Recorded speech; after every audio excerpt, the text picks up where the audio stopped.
Well, good evening.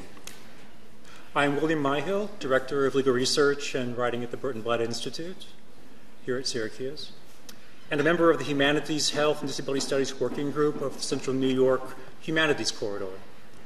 An award by the Andrew W. Mellon Foundation has generously allowed our working group to host this evening's speaker at Syracuse University. I'm very pleased to be with you tonight and to have the opportunity to introduce Dr. Rosemary Garland Thompson.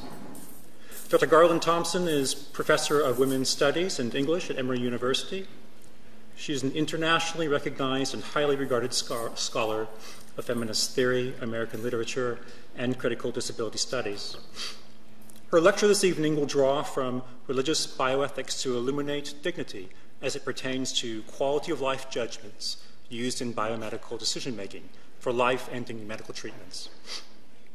I'm extremely excited to be here for this lecture, in part for my own scholarly interests in support of decision-making, the Death with Dignity movement, and their intersections with bioethics.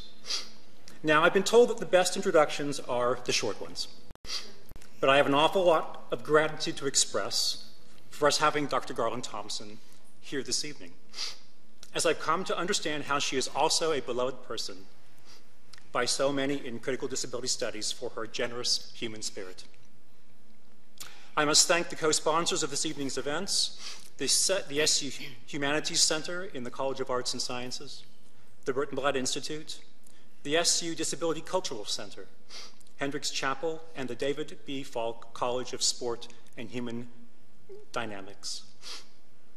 My very special thanks go to my colleague, Diane Weiner, Director of the SU Disability Cultural Center, without whose knowledge and experience in planning such critical events and her enormous generosity, I would have wholly floundered. Another special thanks goes out to Rachel Zubal Ruggieri for her tremendous effort and amazing design of tonight's event poster. I also wish to thank the generous support of the Center on Human Policy, Law, and Disability Studies, Cultural Foundations of Education, Disability Studies, and the School of Education, the School of Social Work, the Department of Women's and Gender Studies, the Slutzker Center for International Service, the LGBT Resource Center, the Disability Student Union, Disability Law and Policy Program in the College of Law, the Renee Crown University Honors Program, the Office of Multicultural Affairs, the Beyond Compliance Coordinating Committee, and the Disability Law Society.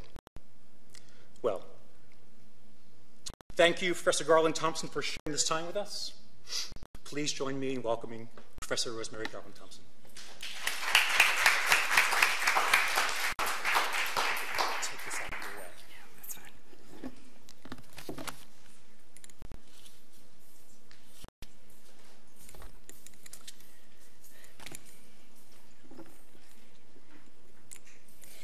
So thank you. Thank you, William, very much for that generous introduction. I'm delighted to be here. Thank you for coming. Thank you for this beautiful building. I think this is the nicest room I've ever given a talk in. So it's really an honor to be here. I've been at Syracuse University a number of times over the last maybe 10 years or so, and it's really wonderful to be here again to meet new colleagues and to greet familiar colleagues. So I particularly want to thank William and Diane Weiner for their work in organizing and hosting my visit, and also, of course, to the Central New York Humanities Corridor, which is a great concept, and to the Syracuse University Humanities Center, the Burton Blatt Institute, the Disability Cultural Center, the Hendricks Chapel, and Falk College in particular for sponsoring this event. I also want to offer the caveat that I'm sure you figured it out. I have a bit of a cold. So I am fuzzy-headed, scratchy-throated, and snotty-nosed. And I hope I can get through the talk without having to interrupt to blow my nose, and pardon me if I have to do that. I'm working on the balance of caffeine and antihistamines, which is always a delicate treatment regimen. So, but I think I'm with you. So, As we say very often, what I am presenting to you this evening is part of a larger project.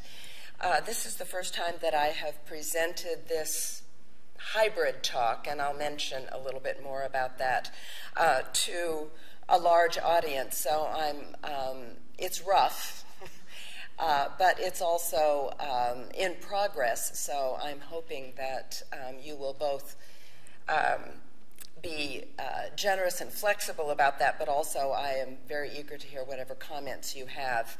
I have entitled this rather provocatively, Why I Am a Bioconservative. And I'm using the word conservative here in a very particular way, and I hope that you will be attentive to the way I elaborate this concept throughout the talk.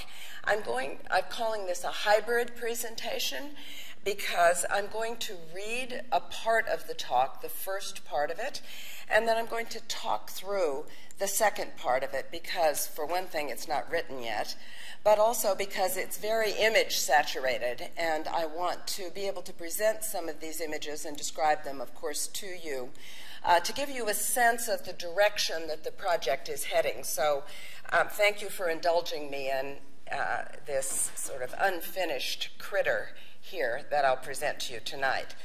So the first part is called, part one is called The Case for Conserving Disability.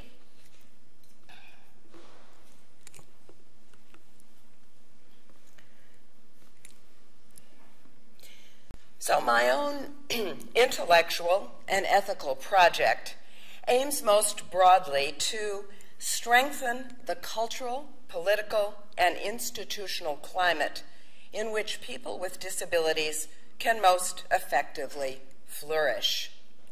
To do this, I'm developing what I call the case for conserving disability. This case explicates the fundamental human experience of disability, and it furthers the conversation in bioethics about the status of personhood and what counts as human in history and culture. To make the case for conserving disability, I want to argue tonight against the cultural commonplace that disability reduces life quality and should be eradicated through through medical intervention.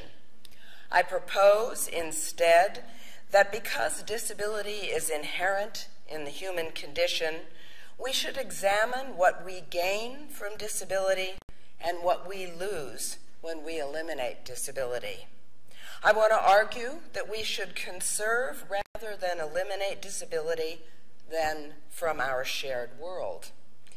The idea of preserving intact, keeping alive, quite literally, and even encouraging to flourish, that is denoted by the verb conserve, suggests that disabilities are better understood as benefits rather than deficits, as opportunities rather than limitations.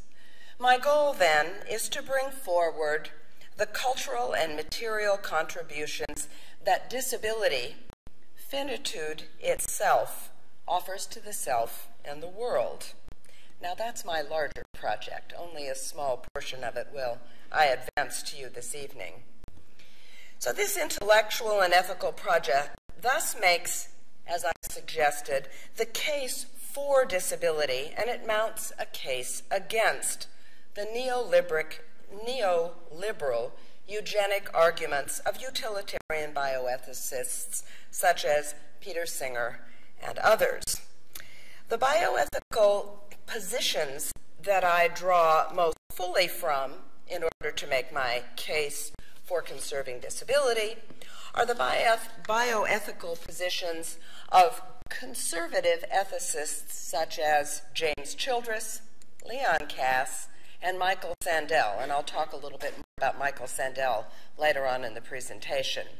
Also, I draw from feminist bioethicists such as Eva Katay, Jackie Leach Scully, and Sarah Ruddock, as well as human rights theorists such as Brian S. Turner, and, of course, the 2006 United Nations Convention on the Rights of Persons with Disabilities, And finally, disability activists such as John B. Kelly and the radical activist organizations such as Not Dead Yet. And I'll talk a little bit more about that under the rubric of what I call liberal bioconservatism. So, what is bioconservatism? I offer the term bioconservative here to suggest the concept of conservation in the strict sense of conserving, preserving, protecting, and affirming an entity that benefits and belongs to the community in the way that this idea is named in environmental conservation and historic preservation, for example, the Nature Conservancy and the National Trust for Historic Preservation, as well, of course, as the broader sustainability and environmentalist movements. Bio inflects the term by focusing it on life and the living organism, specifically human embodied existence. To conserve human embodied existence requires recognizing the materiality of humanness, which of course is our bio aspect. We are made from flesh, blood, bone. This enfleshment sets the limits of our existence. A bioconservative approach toward human materiality recognizes and honors that essence by providing a sustaining environment that allows human embodied flourishing. Because bioconservatism affirms human embodied vulnerability and distinctiveness, it thus seeks to sustain more than transform. It invests more in the is than in the ought. Bioconservatism then promotes and protects human biodiversity and honors what the poet Gerard Manley Hopkins has called dappled things. Like environmentalist ethics, a bioconservative ethics, then, would focus on creating a supportive material context, a kind of moral ecosystem in which human embodied existence can successfully thrive as it is. Bioconservatism does not preclude protecting health through appropriate medical intervention, using technology as a bridge between flesh and world, nor does it suggest a position of passive fatalism.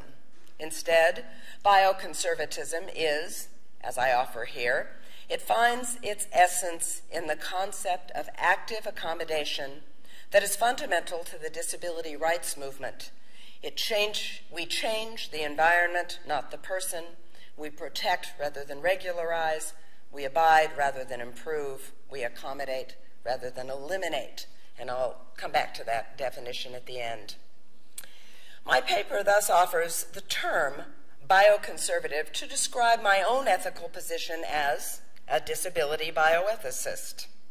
I highlight here the ideological alignment between positions in bioethics understood as conservative, largely because of their association with political conservatives and religious bioethics, and positions held by organizations and individuals that understand themselves as politically radical in their advancement of disability rights and liberal social agendas.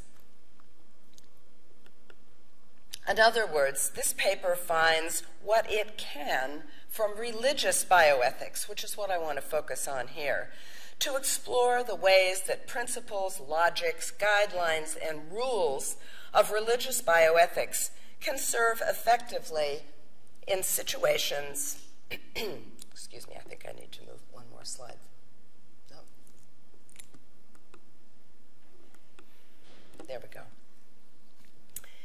Can serve effectively in situations and for populations outside of the particular religious tradition that generates them. I want to suggest here a rationale for what is accomplished by invoking the term conservative and conservation for a disability equality and human rights-based perspective.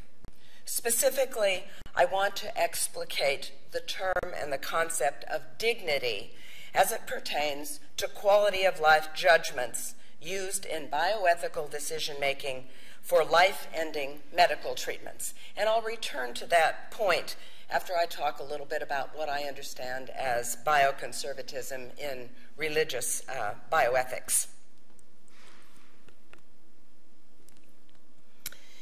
The concept of conserving embodied human existence is at the heart of religious bioethics.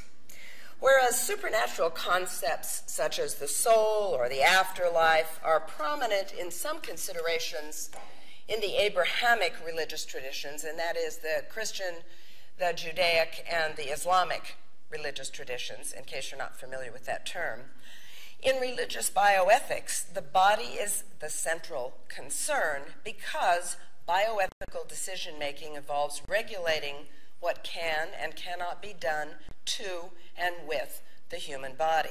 So I'm making a distinction here between religious doctrine and religious bioethics. Religious bioethics focuses on the body. An anthropological view of religious bioethics is that the Abrahamic traditions serve to organize social groups by regulating bodily functions into categories of the sacred and the profane, and to justify that organization through divine authority and legitimating narratives. For bioethicists within religious traditions, however, the logic that informs biomedical decision-making and bodily regulation is deeply bioconservative in just the way that I am offering the term here. So I'm going to talk about religious bioethics from the outside rather than from the inside. So Abrahamic religious traditions have a strong interest in affirming and conserving human embodied existence, even though the premised first cause and ultimate authority in these traditions is the immaterial presence of the divine. In other words, what happens to human bodies is more crucial in religious bioethics than what happens to human souls. In the Abrahamic tradition, the divine, or God the creator, and is the ultimate authority over the entire material universe. Genesis, for example, in the Jewish and the Christian traditions, is a narrative of making and of manifestation. God creates humans and is manifest in all creations. This is the major principle. We are not only made in the image of the divine, imago Dei in the Catholic tradition, but we are what Elliot Dorff calls God's property in the Jewish tradition.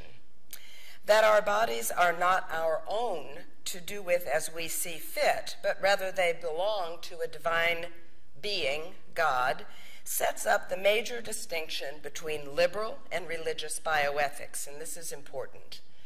In the Abrahamic tradition, the proper relation between human agents and the bodies that are the earthly manifestation of both our humanness and godliness is one of stewardship. Now, this stewardship is complicated by, of course, and this is in religious doctrine, or Abrahamic doctrine, by the human will and willfulness that is inherent in flesh loosed in the world. It is an arguably perverse but very interesting divine who sets us up this way to make us flesh animated by human will, but nonetheless under divine authority. Such a tension between human and divine will, however, enlivens the drama of our existence, yielding the plot lines in the extravagant opera of sin and salvation. Because religious bioethics concerns itself with how we honor and respect what is understood as God's fleshly creations, it is fundamentally bioconservative. In the Abrahamic religious traditions, biomedical practices that take over divine authority to make or unmake life are forbidden, or at least discouraged, under the general pronatalist and life-affirming positions central to these religious doctrines. The paradox inherent in the covenantal obligation to manifest divine authority and carry out divine will in our own willful flesh provides the context of religious bioethics. The substance of religious bioethics can be then a rigorous explication of what acts, and this is important, what acts honor human embodied existence. That, of course, belongs to God within religious bioethics, and what acts degrade that existence. From this dilemma between avowing and demeaning comes the concept of dignity. So I'm going to talk just a little bit about liberal bioconservatism and human dignity, but I want to emphasize religious bioethics rather than liberal bioethics. Religious bioconservatism rather than liberal bioconservatism, because that's another paper, and something I think more of us might be familiar with. So, human dignity. Dignity is central in both religious and liberal bioethics, as well as in radical disability rights politics regarding biomedical decisions about beginning and ending of life issues, such as eugenic practices of physician-assisted suicide, euthanasia, and selective reproductive technologies. In both its religious and liberal elaborations, dignity connotes worth and is inviolable. And I want to talk for just a brief moment about liberal bioconservatism without elaborating it too much. But I mentioned briefly single-issue liberal bioconservative organizations such as Not Dead Yet, which opposes the legalization of assisted suicide. Some of the protests around physician-assisted suicide and the Right to Die movement. Here is a picture of the disability activist Liz Carr protesting at Dignitas, and I wanted to bring this forward, which is the name of the medically assisted suicide organization near Zurich, Switzerland, on what Liz calls the euthanasia road trip. She's a comedian as well.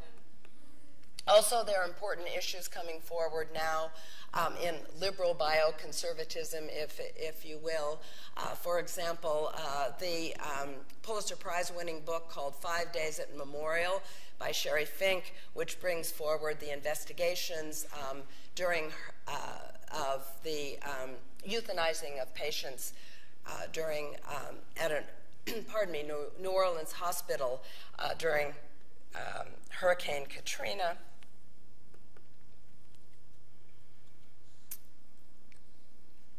Okay, coming from the Latin dignitas, as we mentioned, which means worthiness, or dignita, which means worthy, the word dignity enters English as early as 1225 and is associated with worship and high status.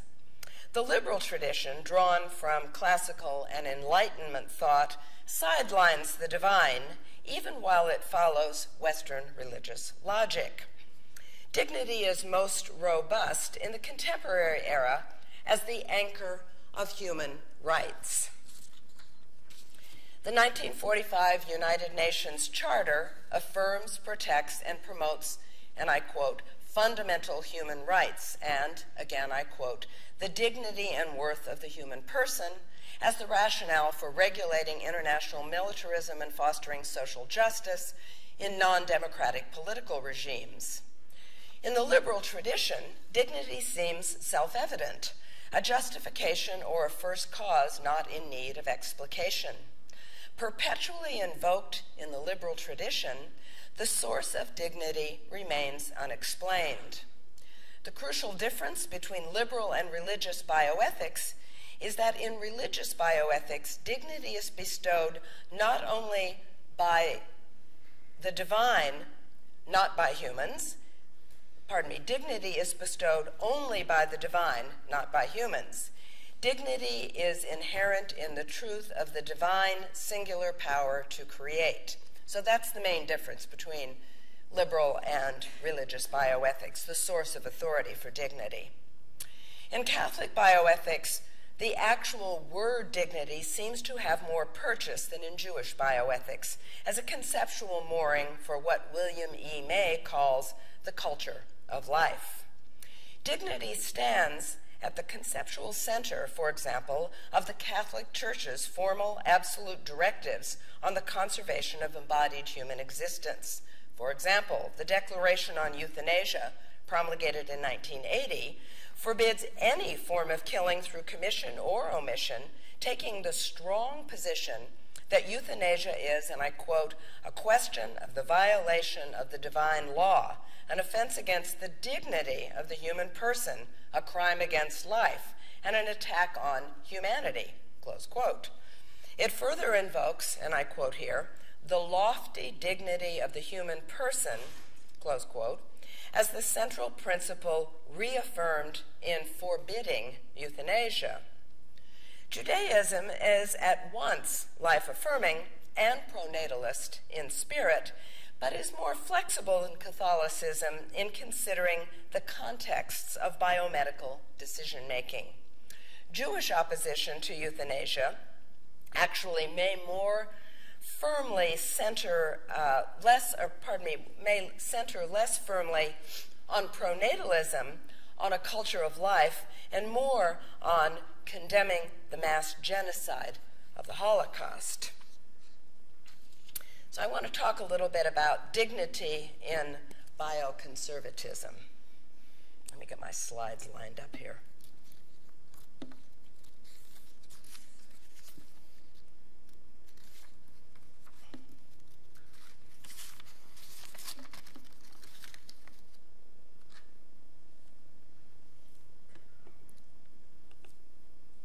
Thanks.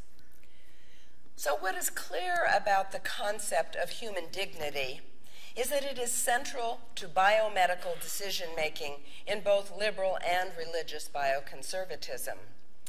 The divinely inspired and given dignity inherent in human embodied existence renders all strictly religious bioethics by definition bioconservative, whereas liberal bioethics is inflected with varying degrees of bioconservatism, depending upon from what authority and source dignity is imagined to be conferred. And I'll give you one example here of a conservative, bioconservatism on dignity that comes from a kind of indirect religious perspective. In his influential little book called The Case Against Perfection, Ethics in the Age of Genetic Engineering, political philosopher of justice Michael J. Sandel answers the bioethicist Leon Kass's eloquent call to, and I quote, embrace the worthiness of embodied human life. Sandel mounts from the outset a strong rhetorical case against a range of specific biomedical practices that fall into the larger category of genetic enhancement and improvement of individuals and the larger human community. He begins by targeting cloning, physical performance, memory size, and sex selection as biomedical practices that are generally considered to represent positive progress toward human betterment. He prudently gestures toward acknowledging these arguments in favor of practices intended to make improvements, and then he very persuasively elaborates the unintended moral consequences of these practices. Sandel's judgments against this pursuit of so-called perfection identifies what we as individuals and a human community lose in order to gain to gain these apparent improvements. This is Sandel's emergence as a bioconservative in the literal sense. What we lose, he contends, is what religious scholar William E. May elegantly calls an openness to the unbidden. And it's interesting that this is the only reference that Sandel makes in his entire case to anything that comes from religious ethics or religious bioethics. Sandel's bioconservatism, which is a kind of stealth conservatism, stands outside religion, even though he opens a deistic door when he cites nature and fortune in a syntactically equal series of sources of creation, even as he invokes blessings as a religious concept. One of the blessings, Sandel writes, of seeing ourselves as creatures of nature, God, or fortune is that we are not wholly responsible for the way we are. So he cedes authority to some kind of a force outside of the human autonomous subject. Sandel's references to the classical tradition overwhelm, however, these subtle gestures toward the religious tradition. In good liberal fashion, Prometheus, Oedipus, and Icarus, rather than Adam, Abel, and Judas, are his cautionary figures. Sandel strongly criticizes the modern liberal subject's hyper-agency, that's Sandel's term, which is hubris in the classical tradition, what he eloquently calls, and I quote Sandel here, the Promethean aspiration to remake nature. And I'm showing here a wonderful slide that has a photograph of Sophocles' Oedipus the King and a picture, somehow the caption didn't show up here, of Albert Grenier in a late 19th century performance of Oedipus tearing at his clothes after he has gouged out his eyes. It's wonderfully theatrical.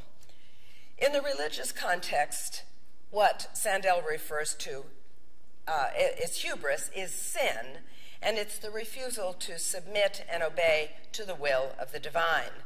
Job and Abraham's submission to what seemed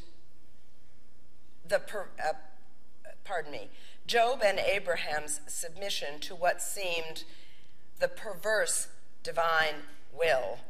In bioethical terms, Sandel points to the limitations of the liberal concept of autonomy, which in religious terms is often the enemy of the divine will.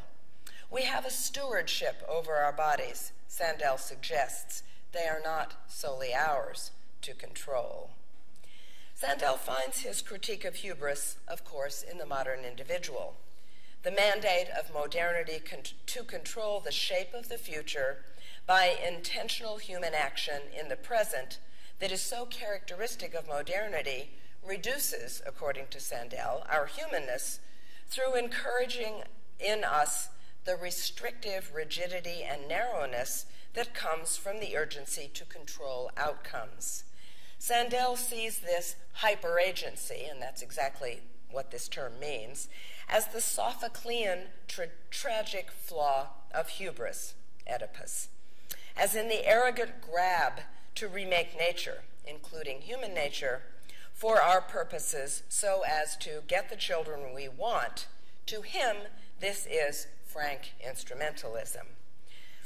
Such a form of hubris, although Sandel does not say this directly, violates the liberal authority of Kant's categorical imperative and the Judeo-Christian imperative that human free will should not overreach the divine's creative territory, such as person-making.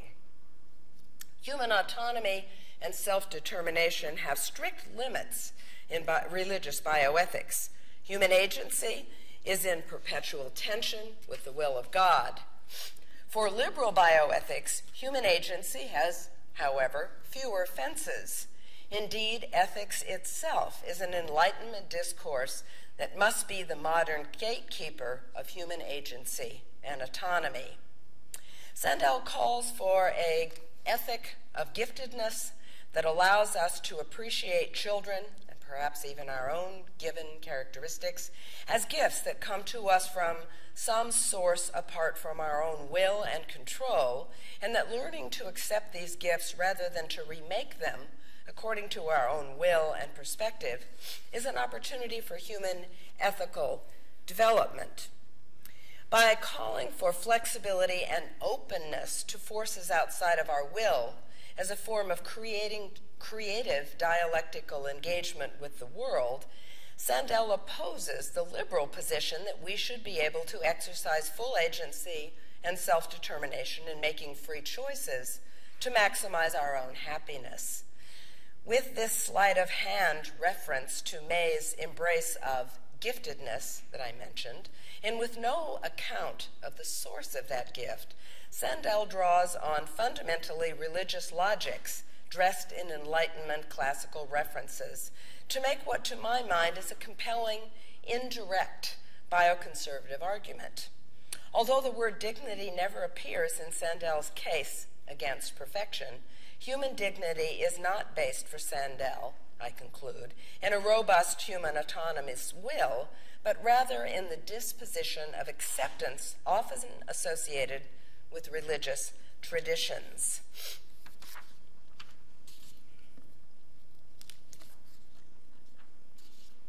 So the distinction between dignity in religious and liberal bioethics, as mentioned above, is the source of that dignity. In Abrahamic religious bioethics, only a divine source confers and authorizes dignity.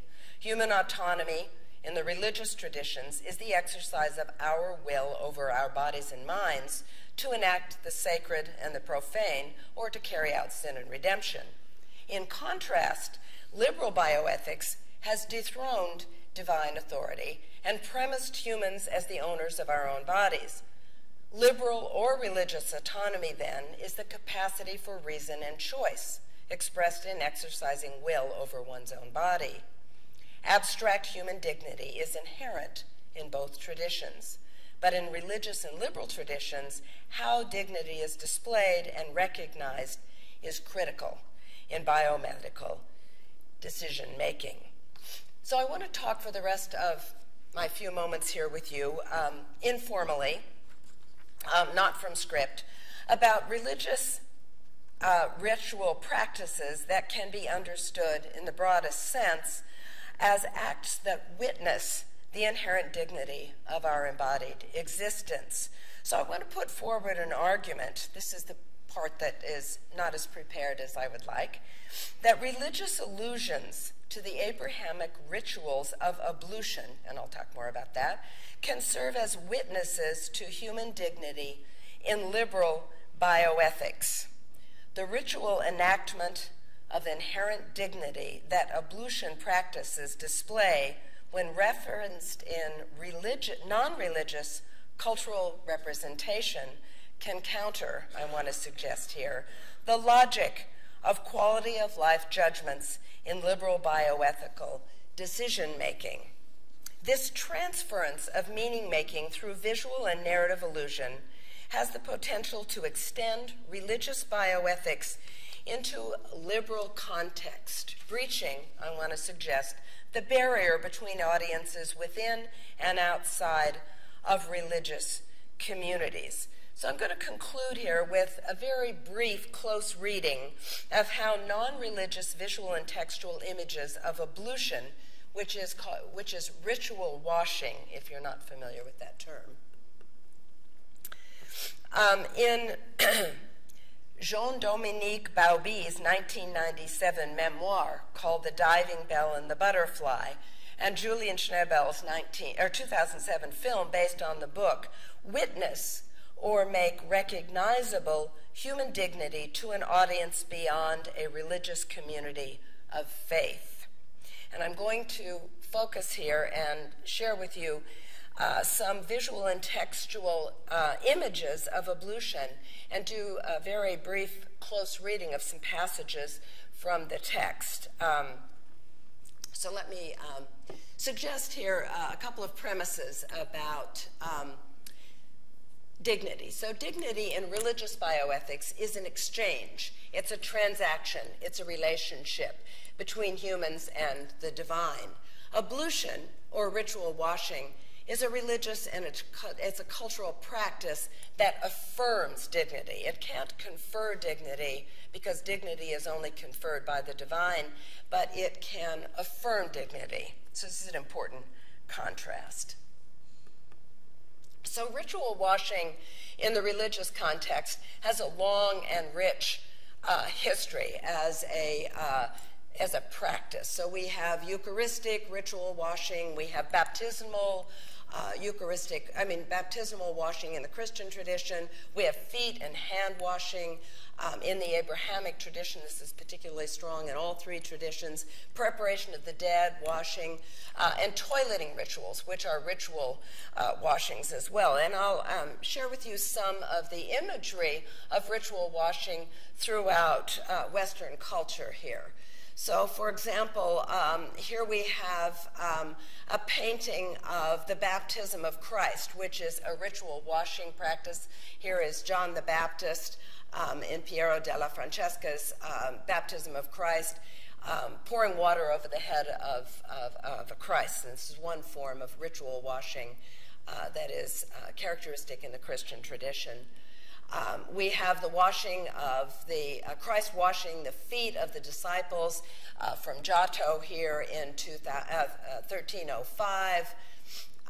We have, for example, Albrecht Dürer's Pilate washing his hands, the woodcut from 1511. So we see a broad scope of washing practices here. The conferring of dignity, the affirming of dignity through washing. One person washing the body of another person. The preparation of Christ's body for his entombment. This is from 13th century Spain. We have here the crucified Christ being washed. One of the attendants is pouring over the body holy water in order to wash the dead body, which is a practice across the entire Abrahamic tradition. Another altar detail from Lübeck, where we have the body of perhaps a saint being washed ritually after death before entombment. We have the Jewish washing of the body, which is a very important practice after death, from a 1772 painting in the Jewish Museum in Prague. We have, this is an interesting picture. I'm not as familiar with the Islamic tradition, but there's a very well elaborated set of ritual washing practices around toileting that are enabled by a very specific kind of what I call Islamic toilet that is outfitted with the proper devices to carry out these ritualistic practices of ablution around toileting in the Islamic tradition.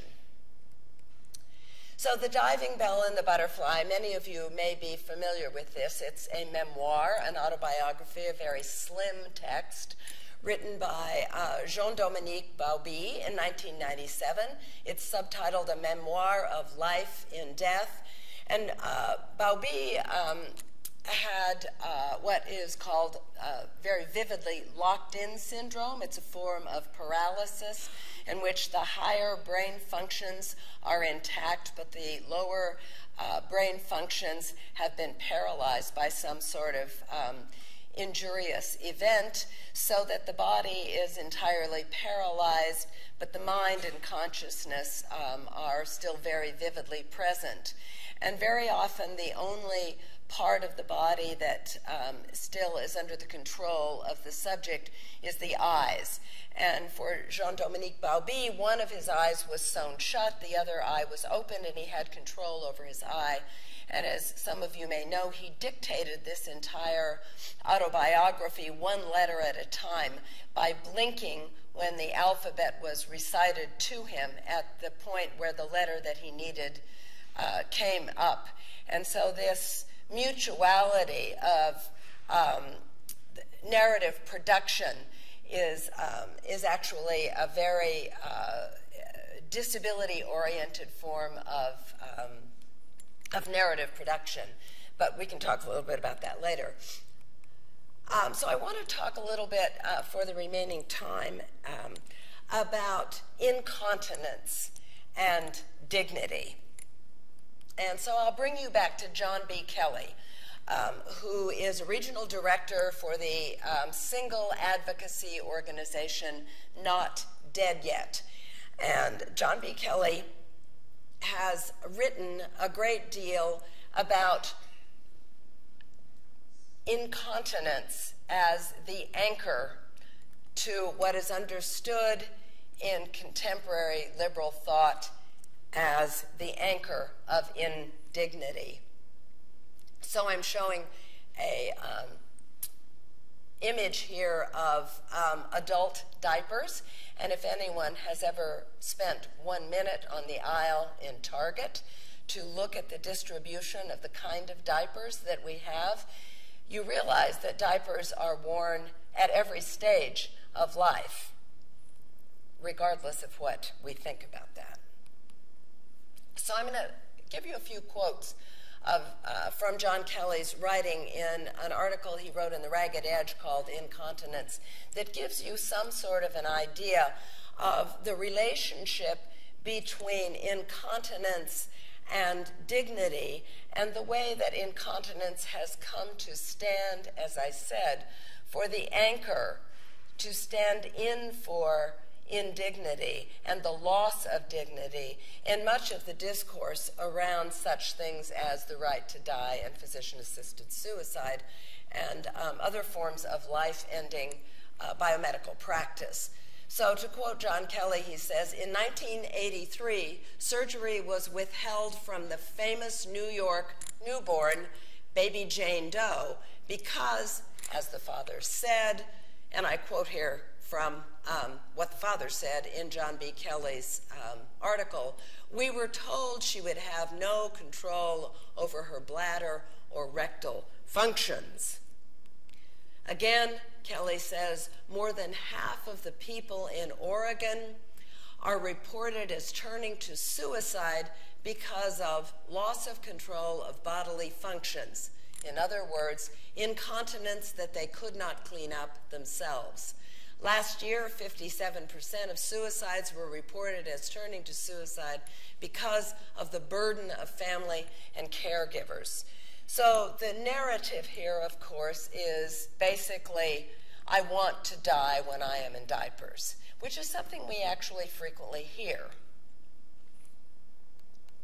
In 1996, Kelly writes, the U.S. Ninth Circuit Court of Appeals Judge Stephen Reinhart called the right to die, and this is a quote from Reinhart, a choice central to personal dignity and autonomy.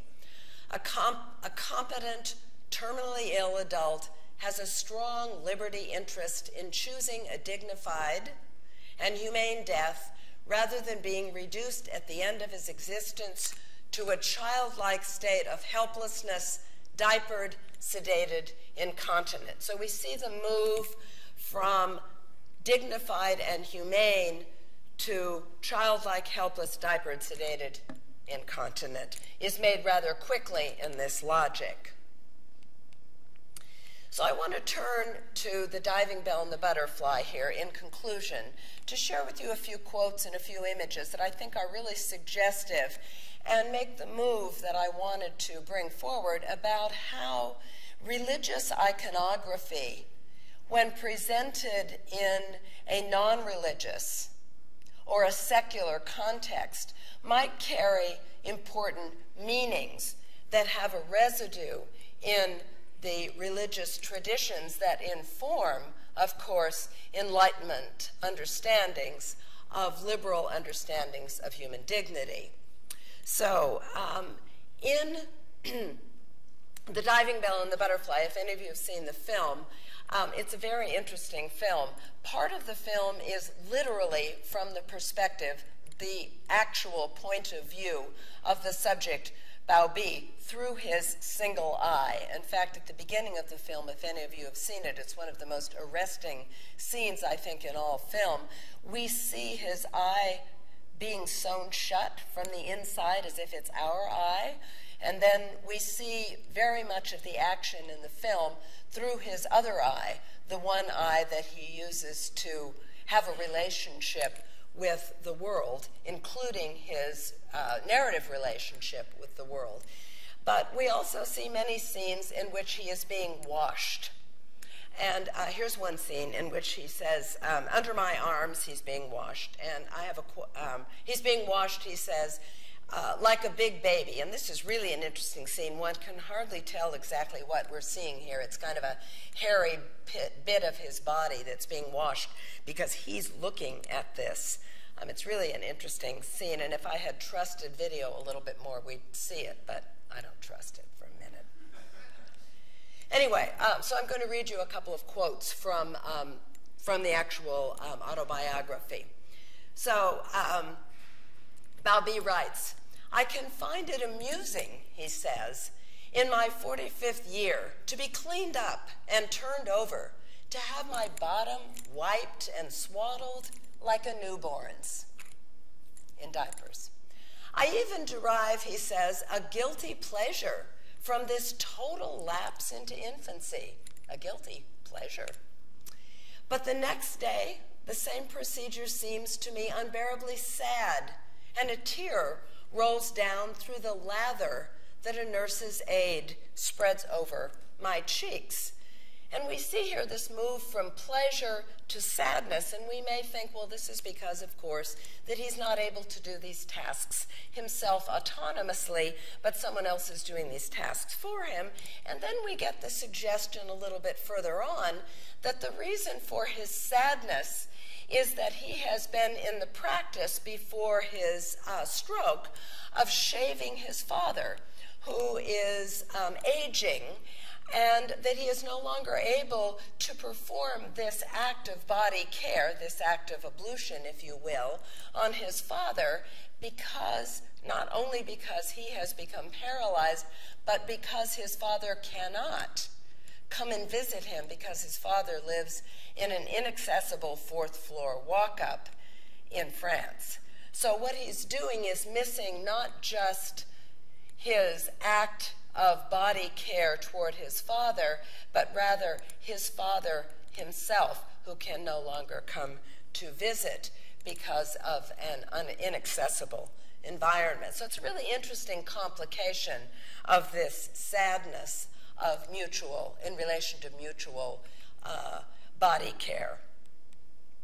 So we have several scenes, and I'm going to finish up with this, that I think are really powerful in the film, where Bao-Bi is in the rehabilitation center on the coast of France. And these are from a different point of view from Bao-Bi's eye. We get the bird's eye view, as it were, that is so common in narrative film. And so we see Bao-Bi rather than seeing as through Bao-Bi here. And so we get an idea of how he is in the world in relation to other people. So here he is being buoyed up by one of the rehabilitation specialists in the pool, in the rehabilitation center where he is, with a wheelchair parked on the edge of the pool in the background. It's a rather elegant looking scene here. Whoops. And he says, "And my weekly bath plunges me simultaneously into distress and happiness." Again, this really interesting paradoxical combination of distress and happiness, sadness and pleasure. "The delectable moment when I sink into the tub is quickly followed by nostalgia," he says, "for the protracted immersions that were the joy of my previous life, the then self of Bao-Bi and the now self of Bao-Bi. Armed with a cup of tea or a scotch, a good book or a pile of newspapers, I would soak for hours, maneuvering the taps with my toes." And we see a scene of this in the film. "Rarely do I feel my condition so cruelly is when I am recalling such pleasures." So this is a very poignant scene of the then self of Bao-Bi, but then quickly he moves, and this is the interesting move. He says immediately after this, "Luckily, I have no time for gloomy thoughts. Already, we're in the now self of Bao-Bi.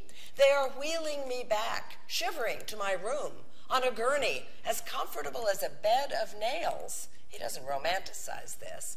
"I must be fully dressed by 10:30 and ready to go to the rehabilitation center. Having turned down the hideous jogging suit provided by the hospital, I am now as tired as I was in my student days, he says. He was a fashion editor for Elle. He was the editor of the fashion magazine Elle before his stroke. Now, this is the wonderful quote. He says, like the bath, my old clothes could easily bring back poignant, painful memories, but I see in the clothing a symbol of continuing life. So he's being dressed, body care, and proof that I still want to be myself. This is my favorite line in the entire book. If I must drool, I may as well drool on cashmere. So we have, again, this scene I want to present to you here. This is a close-up of the Bao Bi in the film with his eye focused on the face that we do not see in this pas de deux of ritual washing in which he's being embraced by the rehabilitation specialist and buoyed up in the water. And I want to suggest that these kinds of scenes and these kinds of descriptions invoke much of the iconography of ablution, of ritual washing, that is part of the familiar choreography of body care in the Western Abrahamic tradition. So again, here we have Giotto, the baptism of Christ from 1303.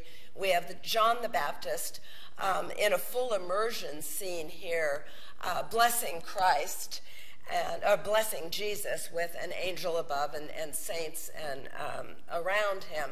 But this ritual washing here, understood as baptismal, really recalls this same kind of pas de deux that we see in Bao Bi's film, or in Schnabel's film of Bao Bi's autobiography.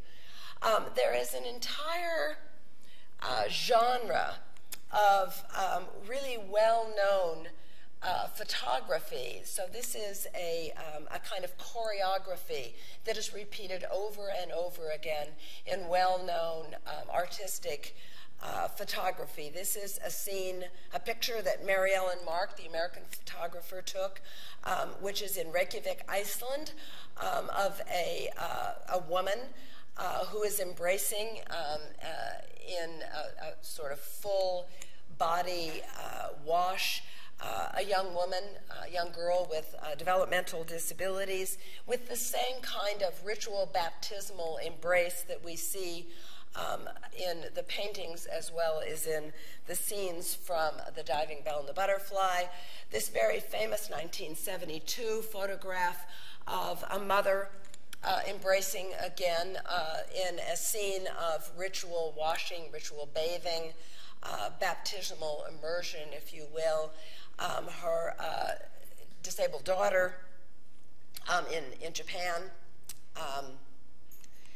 We have, of course, basically references here to the very common choreographic relationship between the Mother Mary and the crucified Jesus that we know as the Pietà. And I want to suggest that what we have here is a series of pietas of ablution that draw on religious ethics and religious traditions to rewrite the script of incontinence as the anchor of the loss of dignity through these suggested, as I said, pietas of ablution. The subtle references, the iconography here that is part of the visual tradition of the West. Here is a 1758 Pietà in a parish church in Germany. We see here the crucified Christ being held by, of course, the Mother Mary, ready for ritual washing, very similar to kinds of the kinds of images that we saw of the ritual washing in the Jewish and the Christian tradition. We see here this, I don't know a lot about this image, I just found it, but it's by Lovis Corinth. And this is a pietà of the bath, in which we have, again, the mother or the female figure blessing, washing, attending to the wounded and disabled body. Really interesting images here. This is a woman holding a wounded relative during protests against the president in Yemen. This is a photograph taken October 15th in 2011. We see this, again, the choreography of the Pietà here. This is another really interesting visual image called the Everyday Pietà from Hungary, a photograph taken, again, of a woman embracing a man with a disability, again, in a scene of ritual washing. We have, of course, the shroud here, which is the shroud or the bath towel, depending on how we want to look at it in the sacred or the secular tradition. Another image, this is a boy experiencing severe pain from, this is the caption, from TB meningitis, is comforted by his mother in a provincial hospital in Cambodia. Again, we have this Pietà choreography and imagery that brings body care out of the logic of incontinence and into the logic of ablution and ritual body care. I want to leave you with a quote from Eva Federt-Kate, who I haven't had a chance to deal with particularly fully in the talk tonight, in a talk, an article she wrote called, it's a talk she gave actually, called Equality, Dignity, and Disability, in which she says, the perspective from a life lived with disability should be primary evidence in bioethical decision-making. And I want to suggest that this idea is carried through, I think, in the diving bell and the butterfly, because we have life from the literal perspective of Bao Bi here, which does not romanticize disability, but brings forward, I think, a different view of disability than we typically have in relation to body care practices and incontinence. And I'll leave you with, I mentioned this before, but this would be my final definition of bioconservatism, which I mentioned. So bioconservatism finds its essence in the concept of active accommodation that is fundamental to the disability rights movement, change the environment, not the person, protect rather than regularize, abide rather than improve, accommodate rather than eliminate. Thank you.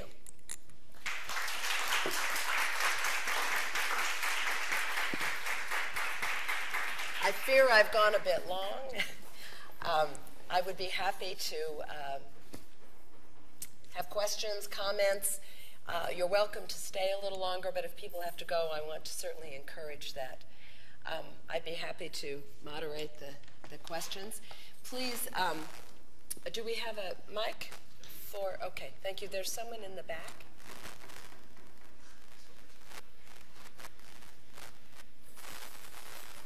Thank you.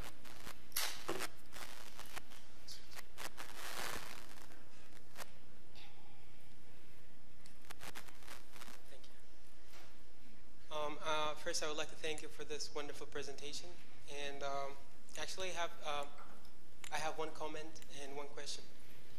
The comment is regarding an image that you previously showed, showing the a picture of what you said as the Islamic tradition bathroom.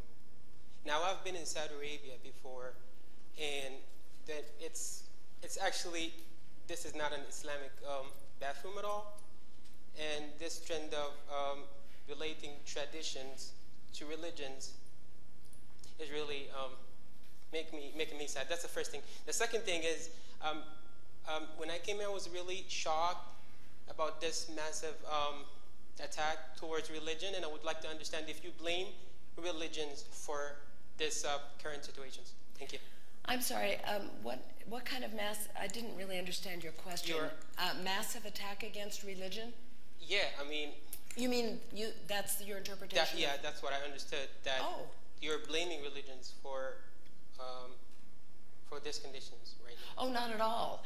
I'm sorry for your misunderstanding. Actually, what I'm doing is examining the logic of religious bioethics, and trying to examine how this logic of religious bioethics is in the service of what I'm calling bioconservatism, and to try to show how the liberal tradition and the religious tradition converge in the affirmation of life, which is what I'm calling here bioconservatism, and to show how those two traditions mutually inform one another.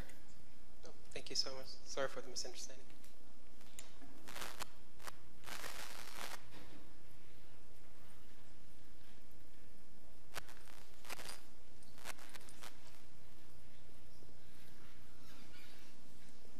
I will voice my questions, and the interpreter sign. My question is not well formulated, so forgive me if I'm rambling a little bit. But I'm thinking about ablution. I hope I'm saying that right.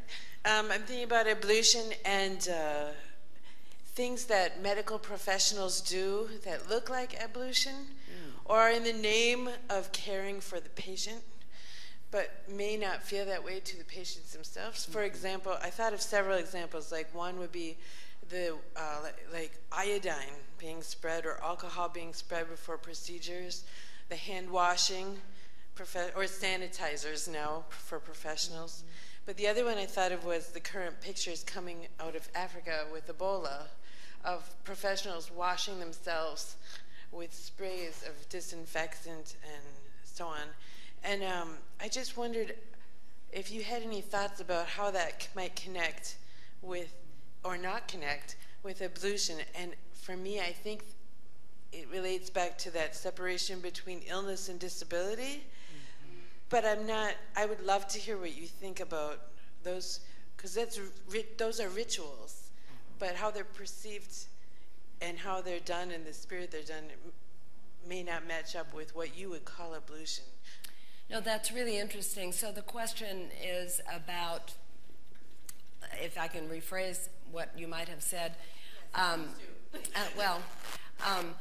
excuse me, questions about medical rituals that are rituals basically around the logic of contamination. And we are getting some really interesting and disturbing conflicts between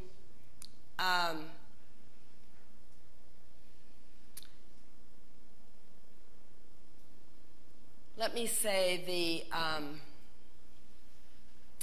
interconnected welcoming that ablution rituals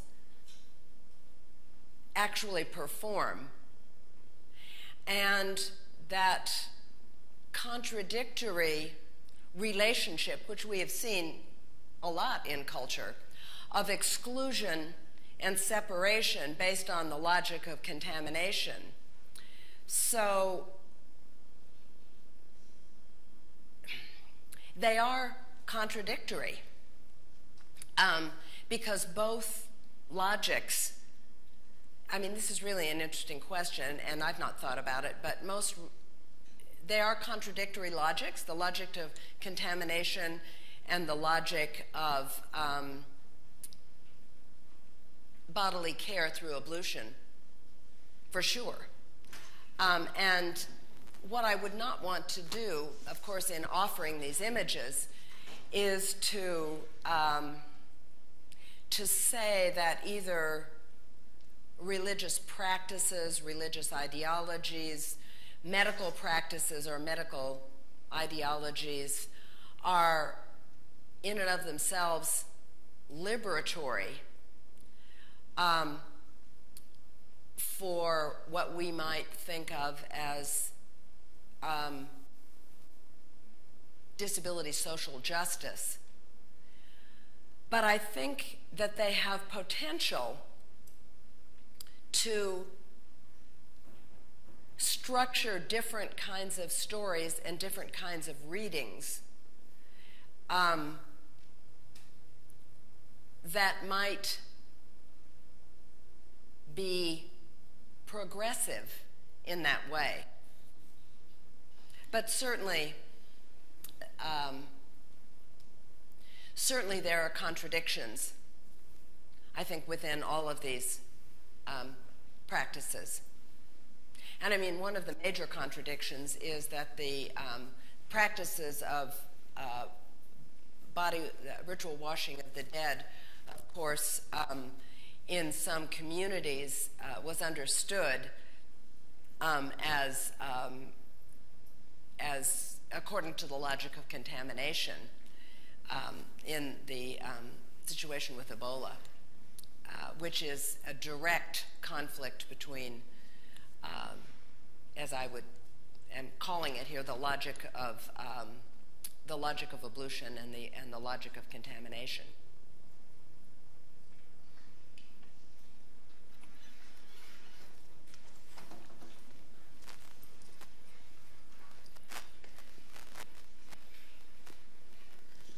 Thank you very much. A lot to think about tonight.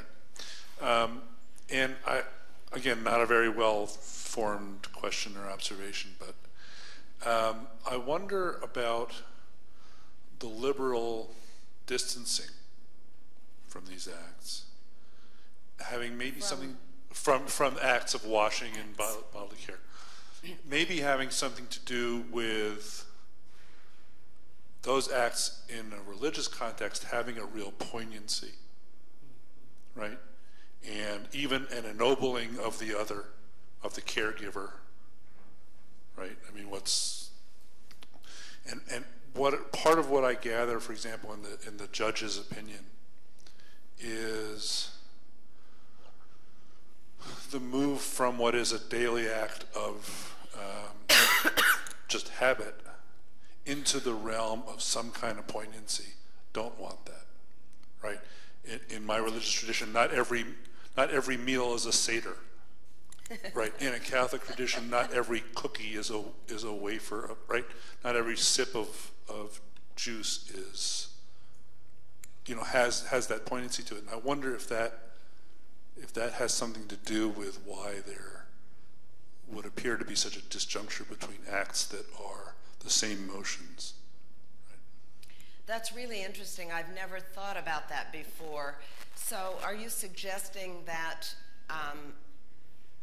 what we understand as the liberal or the secular understanding of the importance of autonomy, of the autonomous will as the kind of the highest authority. I think it may have something to speak to even another use of the word normal. Normal? Right. Mm-hmm. Taking what would be perceived in the vernacular as normal acts and making them poignant. Right. Investing them with a meaning. But you're saying that are you saying that you are wondering about a resistance to a kind of exhaustion of the sacred? Exactly. Yep. That is what we might call the secular. Yeah, exactly. Well, that may be underlying some of the resistance, right? Yeah. No, I've not ever read that or thought about that before. Is that? Do you find that somewhere? No, it just occurred to me today. Yeah. There's also, I think, of course, a lot of gender in, which I didn't talk about at all, in the sense that, and feminist ethicists have had a lot to say about this. The entire, set of knowledges that we call the feminist ethics of care have pointed out that care is associated with, of course, the feminine, and we certainly see that in this imagery, and that the resistance to the feminine and feminization is part of the rationale for the idea of the autonomous subject who does not require or need care from others. And of course, there's a lot of Freudianism in that. But your point is really interesting. Thank you for making it. I love the idea that not every meal is a Seder. Not every cracker is a wafer. Any other questions or comments? Well, thank you so much for your attentiveness. I understand we have things to drink and eat. Yes, thank you so much for your time with us, Rosemary.